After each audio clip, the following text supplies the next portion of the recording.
Hello, everybody, and welcome to the Solutions Podcast. And this month, I'm with Paul Stevens, who is a Hirundine champion. We're all going to find out about who and what are Hirundines. Cheers, Nicola. Thanks for that introduction. Um, Hirundines. Okay. Um, so that family, the Hirundines, includes swallow or barn swallow, the house martin, and the sand martin. We're going to talk a bit about swifts as well, but they could easily be confused as a hirundine, but they're actually in their own family, the Apidae family, and it's quite an amazing bird, the swift. I don't know how much you want me to waffle on, Nicola, but I'm going to anyway. Yeah, well, Um, let's just find out, why them? Why not any other bird? So, yeah, what made you fall in love I with? think it's all to do with migration. I think they're quite site faithful, especially the swifts. They will go away for over half the year. Swifts will go away for 9 months, winter in Africa, and then they make this amazing journey all the way back. And often the same birds arrive at the same nest site year on year on year. And I just find that whole the anticipation of waiting for them to come, and but the action, the swift screaming around your house during the height of summer is just absolutely amazing. So And how then long when do the they live for? What's their kind of oh average life expectancy? How yeah, many so times do they make this journey? so swifts are longer lived generally than house martins, swallows, and sand martins. So sand martins, swallows, and house martins tend to be, if they're getting up to 4 or 5 years old, they're doing really well. So sort of average, you're looking at 2 to 3. So quite short lived. As the swift, um, 12 years is sort of an average age, um, potentially over 20, some have been recorded. And it really fits with their lifestyle and how many young they rear. They're saying, the Swifts away for 9 months of the year. Is it an African bird or is it a British bird? This is the questions I get asked quite. I like to think they're British birds because they're actually born here and they just go for a long holiday.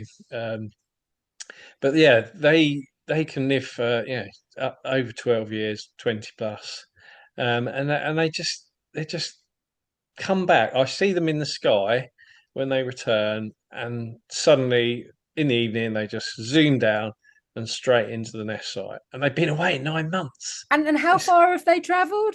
so if you flew directly, it's around 12,000 miles. But you think Swift, the only time it ever lands is at the nest site. So it's been flying for 9 months.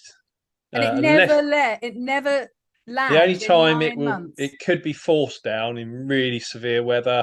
Sometimes you see them in cool, windy weather. They'll hang on the side of buildings or on trees, but it very rarely happens. But the most incredible thing is the youngsters that have fledged, they don't land until they're about 2 or 3 years old. That's amazing. You just can't get your head around. And I think all these little facts about these birds just all fit together and just make them so fascinating. And we really don't know. Yeah, we've got a bit of an idea where swifts and house martins go, but we don't know exactly. But And what we because do know is that their numbers are plummeting. absolutely, yeah, So yeah. why is that? What's actually happening to them on their long distance voyage? What are their threats? So we feel climate change is obviously we're seeing the impacts of that causing more extreme weather conditions. So if birds are caught up in these weather events, often they can be forced down. They have to fly potentially all the way around it, not being able to feed, and they become weaker and weaker, and this can then force them to drop out the sky and die. Um, and it is becoming more and more common.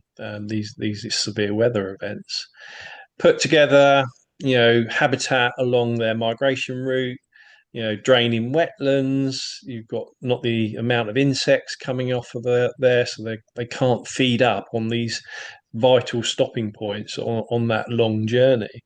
And then we also think where they're wintering in southern Africa, again, habitat changes, people catching the birds themselves. I mean, there's so many. There doesn't seem to be much meat on them, though. So, I mean, why would they be catching them? Well, it's a numbers thing. If you put 20, 30 birds in a pot, then you've got a meal. Okay. So it's not just eating one, unfortunately. It's but the swift and house martins tend to get away with that a bit more because they're designed to feed at a higher altitude, so they tend to avoid nets that are put across their path on migration. So, but I feel that a lot of that um, can be out of the hands of a normal Joe Public, but we can do things here in the UK. And another aspect of their decline is the way that we build our houses, the way we renovate our houses, completely blocks out. I don't think you could even get a gnat entering a modern building nowadays because they're sealed to the eighth degree. And of course, this then blocks out or doesn't provide opportunity for these birds to nest. So let's just rewind before we had housing and before there were any eaves for them to, safely nest under. Yeah. Where did they nest originally? So swifts would have nested in tree holes, old woodpecker holes and crevices in trees, but also rock faces as well. So yeah, not many of them in Sussex, but but yeah, that is where they would have, and the numbers would have been phenomenal in these places. House martins again. Rock faces with little overhangs that they could tuck their mud nest up underneath. San Martin's probably the one that still nests naturally. Riverbanks, open sand quarries that create a vertical face that the birds can burrow into. Swallows are the weird one because it's hard to track down where a swallow would nest. So typically they would nest in nowadays in a stable, outbuilding, that sort of thing. So we think it was either large hollows in trees that they could fly into and stick their mud nest in there, or shallow caves and things like that. So which would have been quite scarce, I would have thought.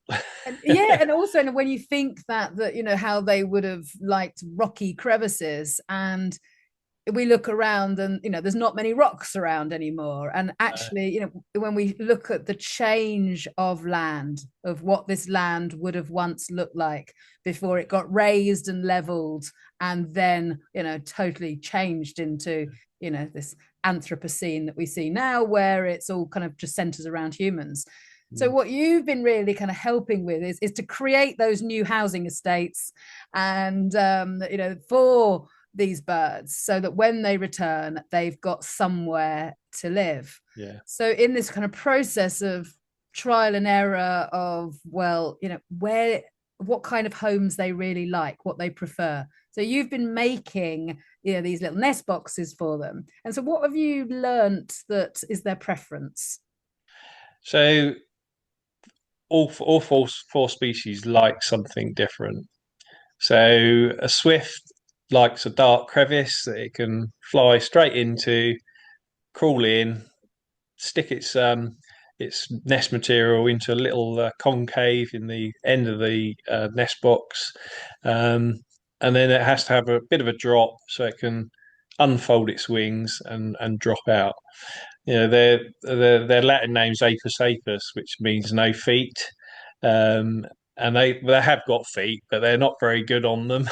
So they need a sort of like an opening that they can then come into and quickly be on the floor, so they can like scuttle along to the back of the crevice. So I make Just nest like block. crash landing kind of style. Yeah, it's interesting when a swift first returns. It almost forgets what its legs are for. It's not used them for 9 months. So it's sort of like almost like they're drunk. They just wobble and shuffle along. Whereas house martins and swallows, they both build mud nests. So traditionally, they would need a mud source quite close to where they're nesting. So the overhangs of our eaves are where house martins would target their nests.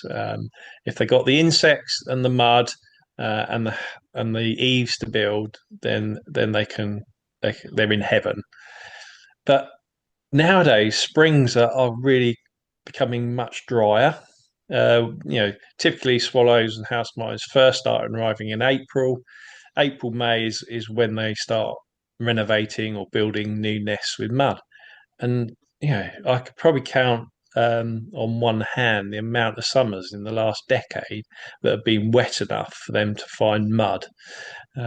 So by building artificial house martin nest cups and swallow cups, we can circumvent their whole building process and can save them, up to 3 weeks of work.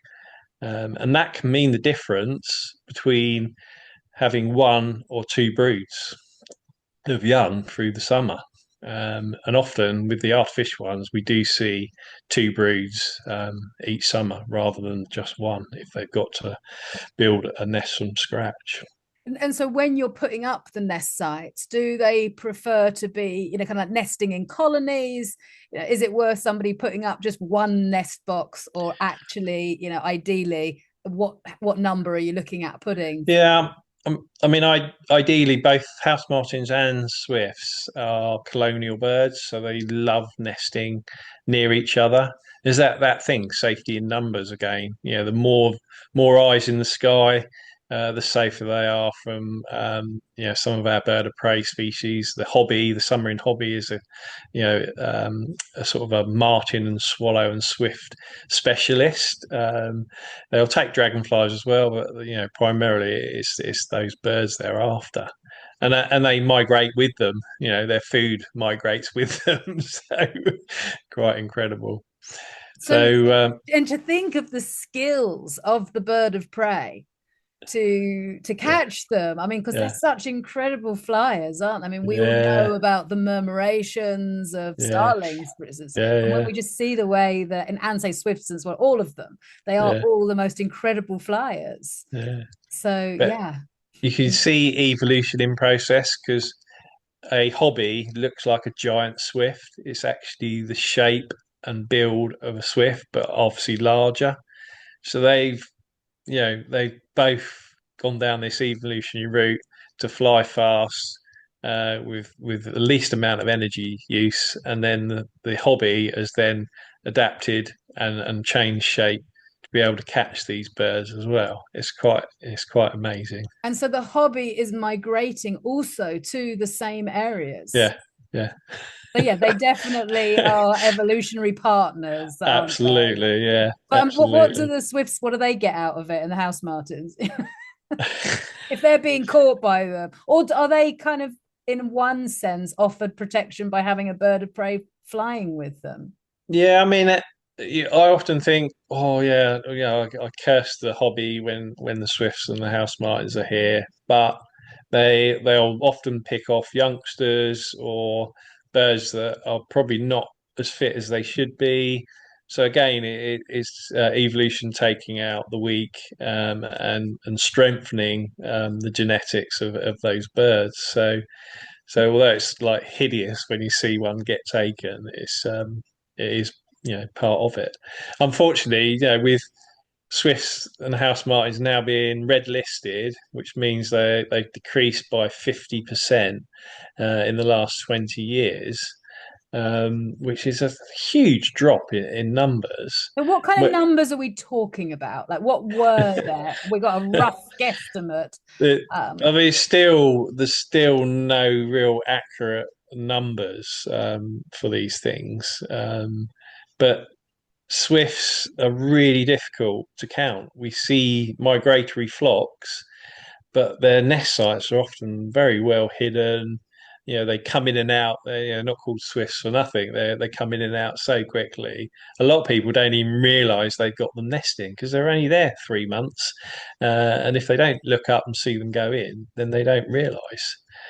Um, so yeah, it's mind-boggling how these things. so there's story out that is this true that all new house builds are going to incorporate some bricks for the swifts and house martins. Where are we with that development? So unfortunately, after three attempts with the English government, we're still no further forward on that. But it is heartening to see local councils sort of like pushing these, and some developers are now putting in a handful of these Swift bricks to actually give a space for birds in these sealed units that we live in nowadays. But then So I suppose there has to be a bit of information as well, because does it matter on what side? What, if they're put south facing, I can imagine that they would get cooked, for instance. Does it matter no, where these bricks are positioned? not really, because they're inside the wall. The sun would have to heat up the whole wall to make it really hot in that brick, because they're about 6 inches into the wall, so they're not really going to be exposed to the sun. Okay, well that's good to know, because I've seen that happen with the insect palaces that people are Oh putting right, yeah, up, yeah, and quite often they're put like in some really dark little corner. And yeah. it's a tick boxing exercise where people say, oh yes, yeah, we've got an insect box, Mm, and but there's never any insects or bees or anything there. no. It's like, yeah, but that's because it's dark and In they the need darkest, yeah, yeah. totally.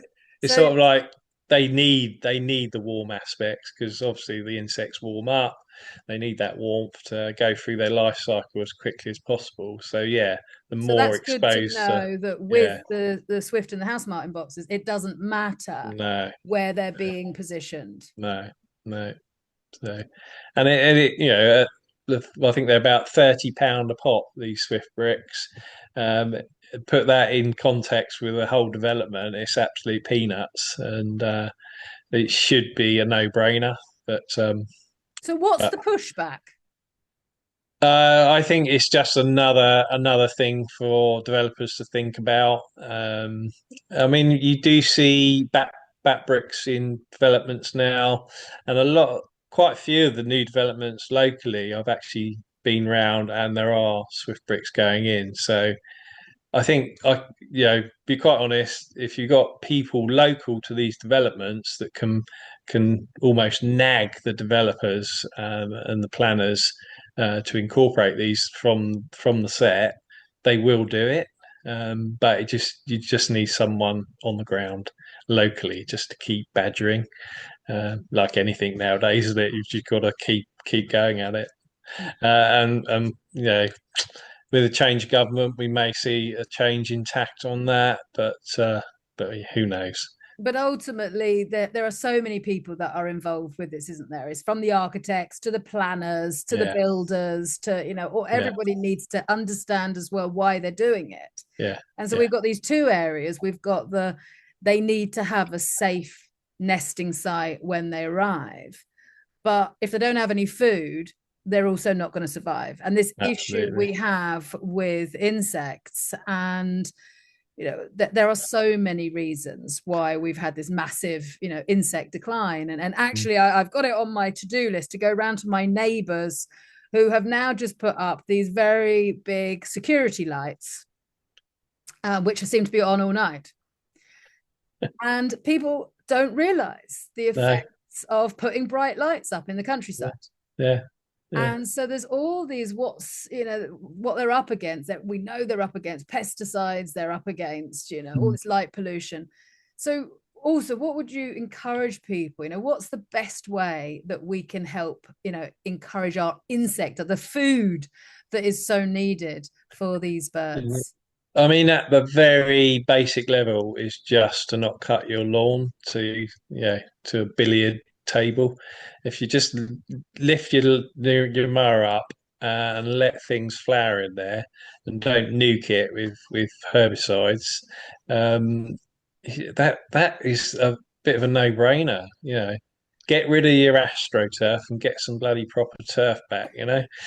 Um, This and then changing baseline that we have, though, because my mum's generation remember very clearly, and I kind of remember it a bit too, this when we went on a long drive, the windscreen would be covered in insects. yeah, But of yeah, course, this shifting baseline of the youth of today, they don't know that that was ever like that, no, no. because they've never seen it. Mm. So they're unaware that once upon a time we had loads of insects, Yeah. which was, this incredible cycle of life. There was all this food for these Mm. birds when they arrived in England.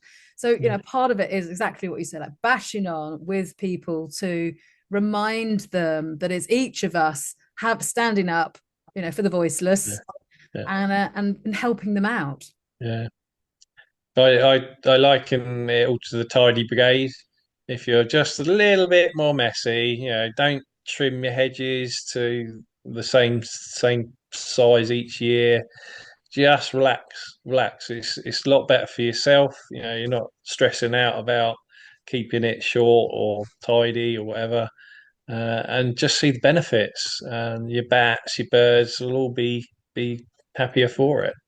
And one of the big, where I live, they used to just burn all of the wood that was cut back. Mm. And then once I learned about dead hedges, it was like, oh, that was a Yeah, game changer. yeah, Because actually, rather than just having a big bonfire, you can make it look really attractive. yeah. It can be really functional.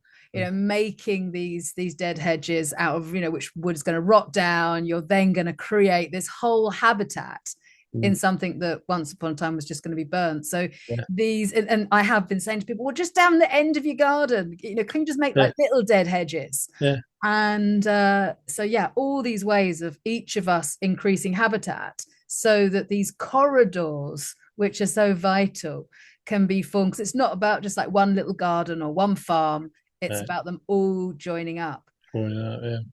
So thank you so much, Paul, for your work. And I'm very excited because of you, we got the tower.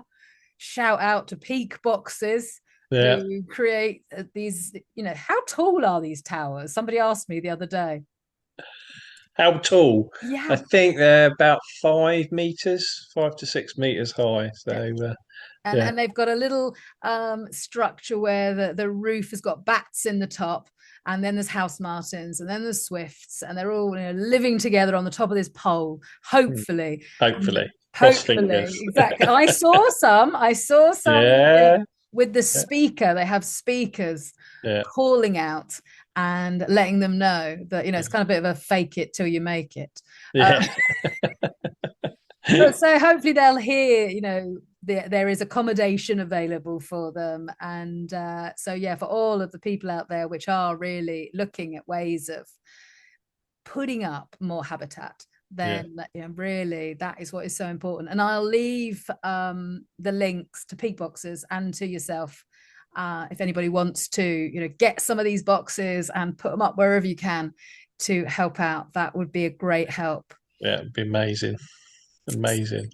Well, we all do our little bit, and we'll all pull it together. You got to be positive on these things, and yeah, certainly the way to go. Absolutely. Yeah. Thank you so much, Paul. And yeah, we just keep on keeping on. Great to see you, Nicola. Bye, Bye. bye.